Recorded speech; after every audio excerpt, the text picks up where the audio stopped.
আসসালামু আলাইকুম গাইস, কেমন আছেন সবাই? আশা করি সবাই ভালো আছেন। মিলিস কিচেনে আপনাদেরকে অনেক অনেক স্বাগত। আজ আমাদের রেসিপি হচ্ছে ফুলকপি ও মাছের মাথা দিয়ে পাতলা ঝোল।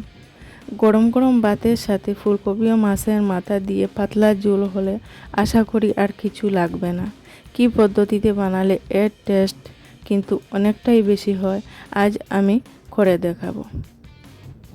এই রেসিপিটা আপনারাও ঘরে ট্রাই করতে পারেন। এর স্বাদ কিন্তু দারুণ আর বানানোটা খুবই সিম্পল, আর উপকরণ হলো সবই ঘরোয়া। তাহলে আর দেরি না করে রেসিপিটা ঝটপট দেখে নেওয়া যাক। এখানে দেখুন, একটা ফুলকপি, দুটা টমেটো, দুটা আলু নিয়ে নিয়েছি। এখানে কাতলা মাছের মাথা টুকরো টুকরো করে কেটে ধুয়ে নিয়েছি। আপনারা চাইলে রুই মাছের মাথা দিয়ে রেসিপিটা করতে পারেন। এখানে দেখুন, ফুলকপি আলু কেটে নিয়েছি। গ্যাসে কড়াই বসিয়ে 2 চামচ সরষের তেল দিয়ে দিয়েছি। তেলের মধ্যে দিয়ে দিয়েছি সামান্য পরিমাণ লবণ, কারণ তেলটা যেন ছিটকে না যায়। এবার তেলটা গরম হয়ে গেছে, দিয়ে দেব কেটে রাখা ফুলকপি। এখন ফুলকপিগুলোকে এভাবে উল্টে পাল্টে লাল লাল করে ভেজে নিতে হবে। দিয়ে দিয়েছি সামান্য পরিমাণ হলুদ, যাতে ফুলকপির কালারটা সুন্দর হয়।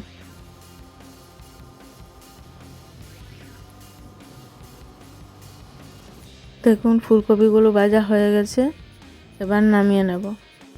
এর থেকে বেশি আর লাল করছি না, ফুলকপিগুলোকে নামিয়ে নিয়েছি।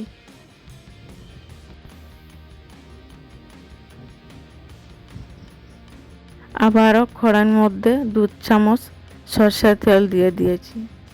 তেলটা গরম হয়ে গেলে দিয়ে দেব কেটে রাখা টমেটো, আলু দিয়ে আবারও এভাবে উল্টো পাল্টো করে ঢাকা দিয়ে দেব, যাতে একটু একটু জল বেরোতে হয়। এবার ঢাকনাটা সরিয়ে নেব। দেখুন, জল ছেড়ে দিচ্ছে। এভাবে উল্টো পাল্টো করে দিয়ে দেব আদা, রসুন, পেঁয়াজ একসঙ্গে পেস্ট করে রেখেছিলাম, সব মিলিয়ে 2 চামচ। যেহেতু পাতলা ঝোল, তাই বেশি মশলা দেব না। হলুদ গুঁড়ো, হাফ চা চামচ জিরে গুঁড়ো, 1 চা চামচ লঙ্কা গুঁড়ো, পরিমাণ মতো লবণ। সমস্ত কিছু মিশিয়ে নেব।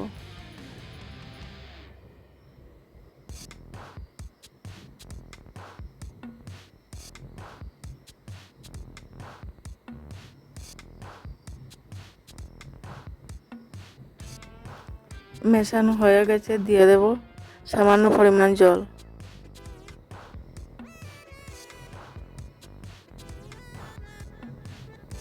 দিয়ে ঢাকা দিয়ে দেব মশলাটা ভাজা হওয়ার জন্য।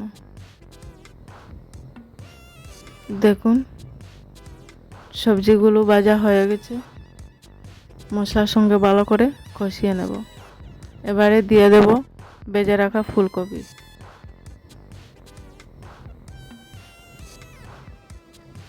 আবারও উল্টো পাল্টো করে নেব।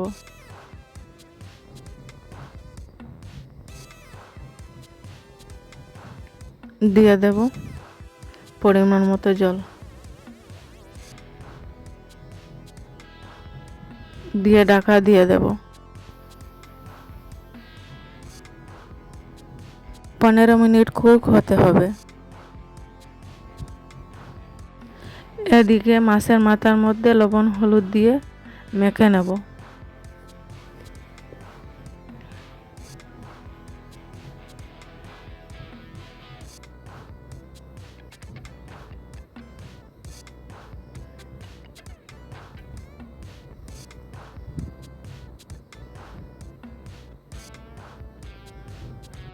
মাখানো হয়ে গেছে।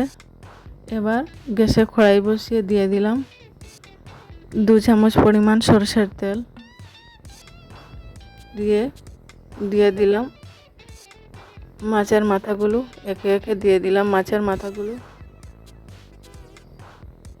এভাবে টুকরো টুকরো করে কেটে নিলে ভাজতে সুবিধা হয়। এখন উল্টে নেব।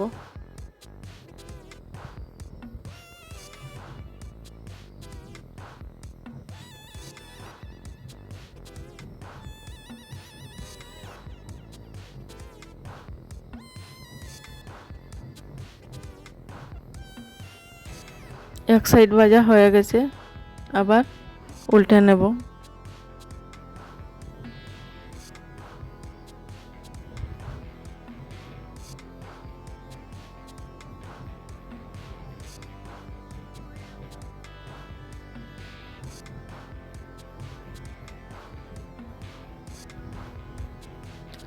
এবার মাছের মাথাগুলো ভাজা হয়ে গেছে, এবার তরকারিতে দিয়ে দেব। তরকারির ঢাকনা সরিয়ে নিলাম, দিয়ে দিলাম ভেজে রাখা মাছের মাথা।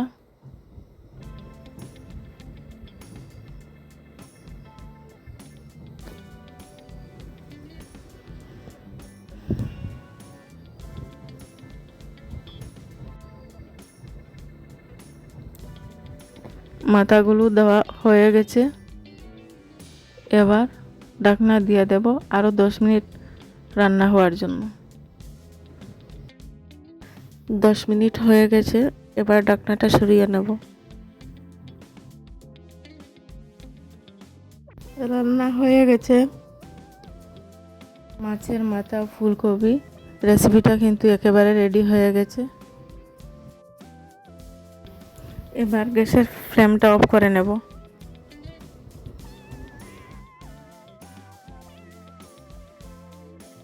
এভাবে ফুলকপিটাকে ভেজে নিলে তার যে গন্ধ সেটা চলে যায়, আর তার স্বাদও অনেক বেশি হয়।